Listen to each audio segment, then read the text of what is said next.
கனிமொழி அம்மா நிறைய பேசியிருக்கிறாங்க. இந்த அம்மா ஓரங்கட்டி வச்சிருக்கும் போதே இந்த குதிக்கிறாங்க. ஓட வச்சிருந்தா எப்படி? திருமதி கனிமொழி அம்மா அவர்களே, உங்களை நல்லா வேலை வாங்கிட்டு இருக்காங்க. ஏற்கனவே உடன் பிறந்த சகோதரர் யாருன்னு உங்களுக்கு தெரியும். மதுரையில் இருக்கின்ற அழகிரிக்கு ஏற்கனவே ஆப்பு வச்சுட்டார். அவர் இருந்தா குடைச்சல் என்று அவர் அப்பொழுதே ஓரங்கட்டுப்பட்டு விட்டார். ஏதோ தப்பித்தவரி கனிமொழி அவர்கள் இப்பொழுது கட்சியில் ஒட்டிட்டு இருக்கிறாங்க. அவரை பயன்படுத்தி என்ன விமர்சனம் செஞ்சிட்டு இருக்கிறாங்க.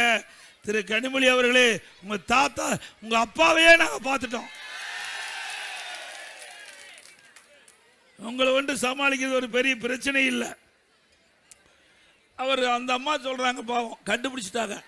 எடப்பாடி பழனிசாமி தேர்தல் முடிஞ்சோன்னா ஆளுநரா போவான்னு. திருமதி கனிமொழி அவர்களே, இதையெல்லாம் நீங்க சொல்லி கொடுத்து பேசுறீங்க, எங்களுக்கு நல்லா தெரியும். அது வேற விஷயம்.